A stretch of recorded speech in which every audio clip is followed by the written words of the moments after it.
Hi, this is KARL-JAMES Langford. This is our Seek and Search. We are actually in Exeter. This is the Exeter town wall. And what we're going to do, we're going to take a little bit of a walk. This is only a small portion and the castellated area with the tower in front. So a bit sketchy with the dates for that tower, but we're looking at about the 1100s. This site was besieged in the reign of King Stephen 1136, and we believe that this site is one of the earlier Norman sites constructed in Britain. And if you gently look at the stonework, you can actually see where it's zigzagging, and it zigzags back and it zigzags. So the core of this wall is going to be from the Roman period. That's my identification anyway. So as we start to look, and we go along here, let's speed up. This is out of bounds at this minute, and as we start to look up again, we've got the wall of where the castle area is. And we turn around here and we go up all the way to the tower.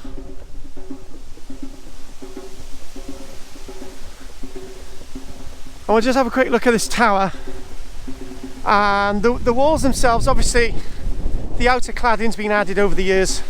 You can get an idea of the crude squared off masonry, where you've got the windows, diagonal shaped windows, a mixture of Norman and Anglo-Saxon. So you look at this wall here, and we head back down. It's quite blowy today. Just sort of look back again. This is a rebattering, recladded, lots of reuse of stone from different periods. So you're talking about this has been standing for not 1,000 years yet, but we're not quite far off it. Coming to Exeter, as I was planning it, I felt I wanted to explore more of its Roman past, but lots of Exeter, due to the shutdown, is now closed. But on the right, what you can see is an absolutely massive ditch. So you can see the tree line on the opposite side. You can see that ditch there, and you can see the outer scarp, the bank and the inner scarp as it comes up. And you've got this bank here, and this is all associated with the old castle banking. So this is what's in there, the old castle of Exeter. As we come along here, we're following where the castle would have been, and a bit of the wall at the top there as well. And what we've got, this big edifice in front. And as we go around, we come to here, and look at this here, and Exeter Rougemont Castle, and it reads as follows: this gatehouse was built by William the Conqueror soon after 1066 as part of the Norman castle of Rougemont.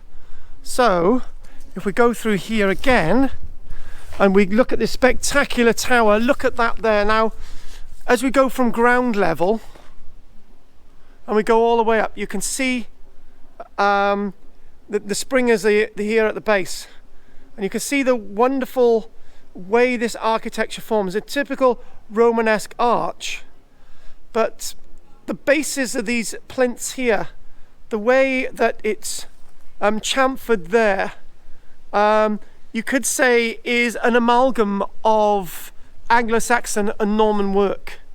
as you sort of look up this really tall, slender tower. You don't really get these gateways like this. It's really tall and slender and very impressive. And the other thing that really interests me about this site is this plaque.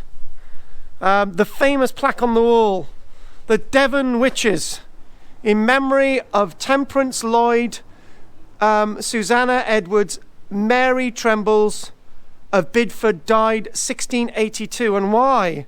And then an Alice Moland died 1685, and why? Witches, the last people in England to be executed for witchcraft, tried here and hanged at Heave a Tree. In the hope of an end to persecution and intolerance, we will remember them. And the wall that this is actually, the plaque is actually in, is lots of rebuild, lots of rebuilt material.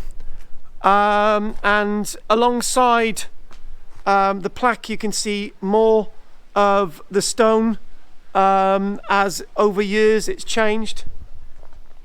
So back to the witches again.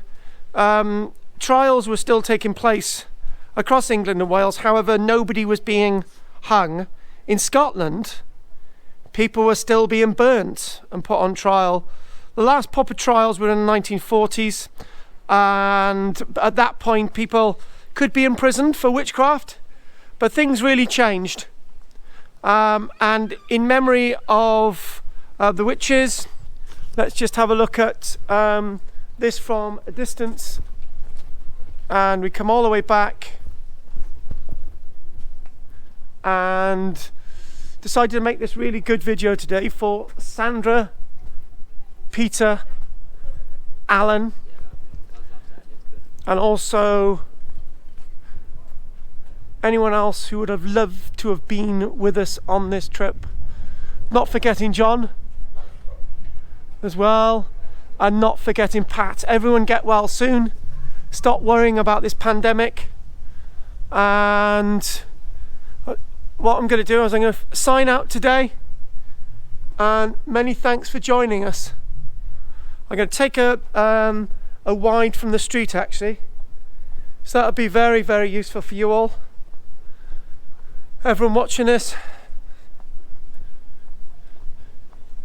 And there it is, KARL-JAMES Langford, Archaeology Cymru, Archaeology Online, Exeter, and this is September 2020.